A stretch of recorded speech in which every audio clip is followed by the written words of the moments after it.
Hey everybody, it's Charlie with 4BZ Truth.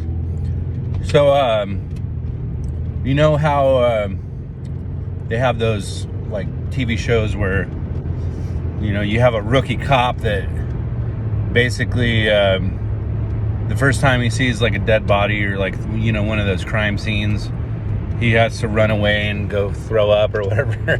I was thinking about how, you know, being exposed to things initially kind of makes you feel overwhelmed, and you know, and immediately you get that cringy feeling.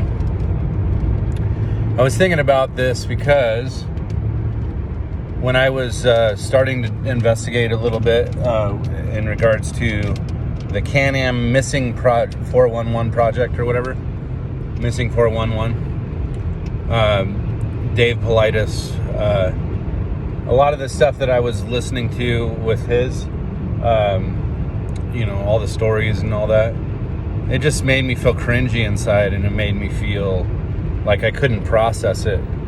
Because a lot of it was like freaking kids that were going missing, and then their, you know, skull cap or something's recovered later. And so, you know, a lot of these stories kind of point toward like paranormal or some sort of weird anomalies that they just can't explain. And it made me think about how my ability to process this stuff is actually improving because I haven't been as much regurgitating information as I have been just listening and absorbing, and then taking breaks where I need to take breaks.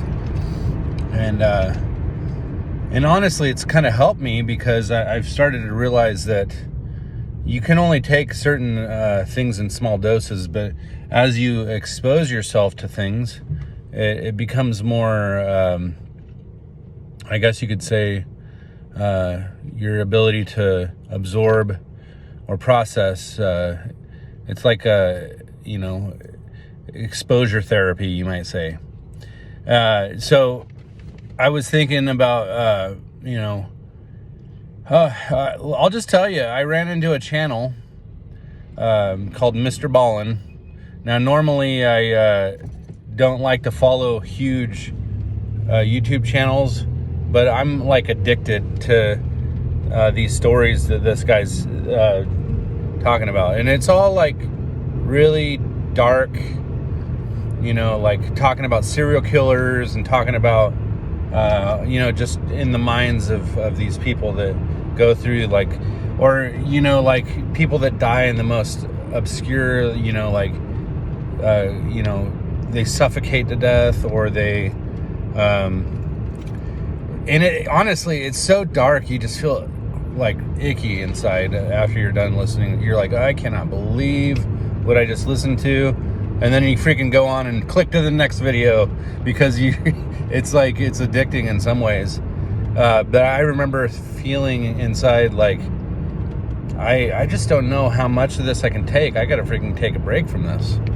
Because, you know, they were talking about this guy that freaking, you know, was running from the cops, and he ended up finding this little spot where he could go hide, and realize that he can actually climb down and stuff his body in this little crevice type of thing where he was going to try to climb out, but after trying to climb out, he freaking couldn't climb out. It just made him fall down into this little shaft thing deeper.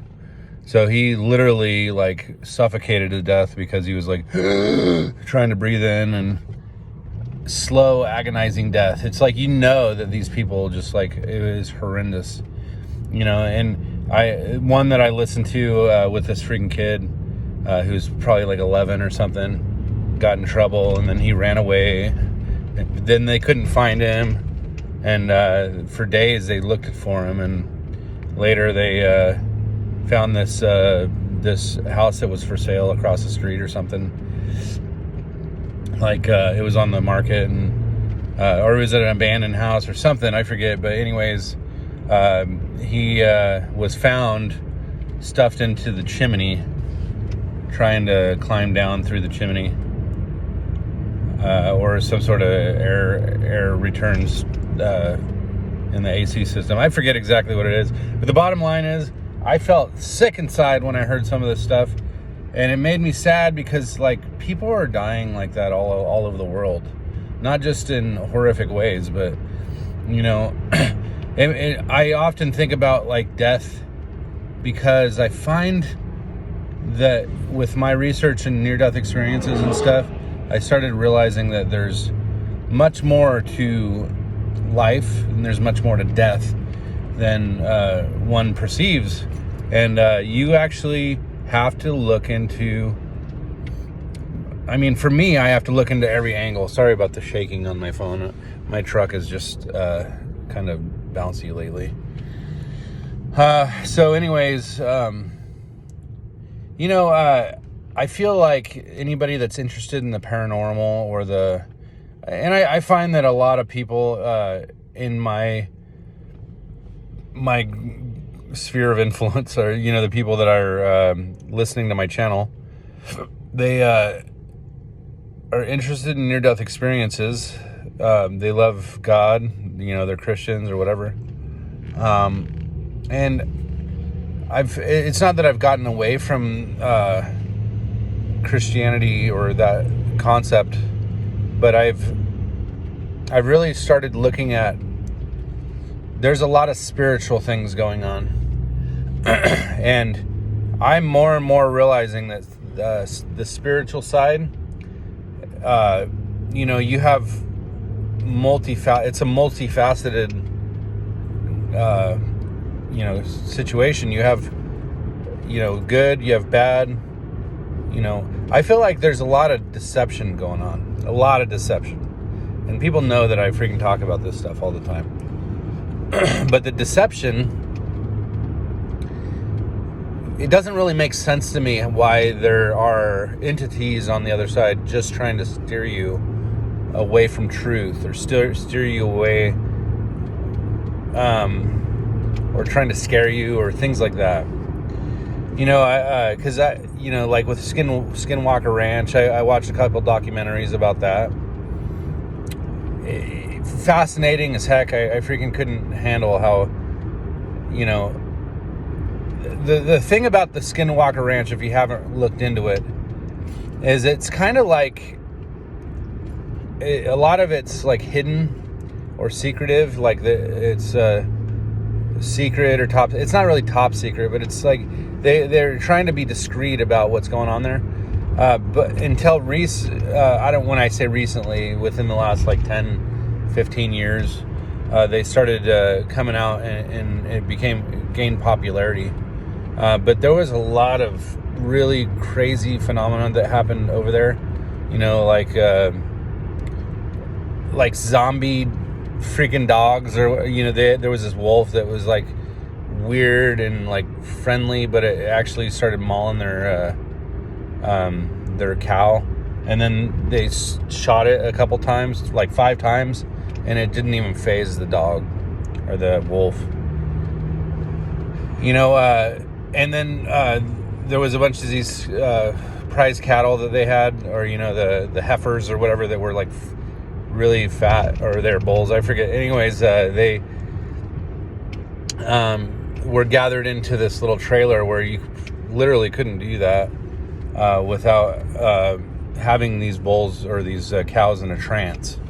And the thing about the trance state that I really want to actually expand on real quick, there is something that's happening to the human mind, not just humans, but animals.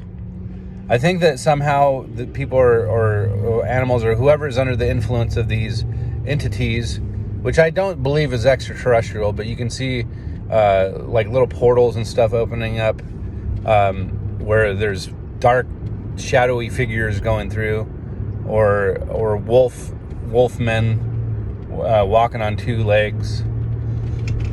Man, it's just some of the stuff of like, you know, like mythology. Like you would never believe it just hearing it. You would have to see it to believe it, right? So, but I tend to believe people when they're, you know, authentic, kind of people, and they tell stories based on their experience. Who am I to just reject all the information that they're presenting? I feel like there's so many corroborating stories out there that you don't even know what's true and what's not true. But I mean, who are any of us to reject information unless we are somehow aware of what's really going on? That's the whole dump the baby out with the bathwater concept. It's like you can't dump the baby out with the bathwater because you don't know. You don't know what you don't know until you know. So, I don't know, guys. I just kind of wanted to... I've been dabbling in this stuff. I wanted to kind of let you know where my head's at. And I'm eventually going to, do a little more video.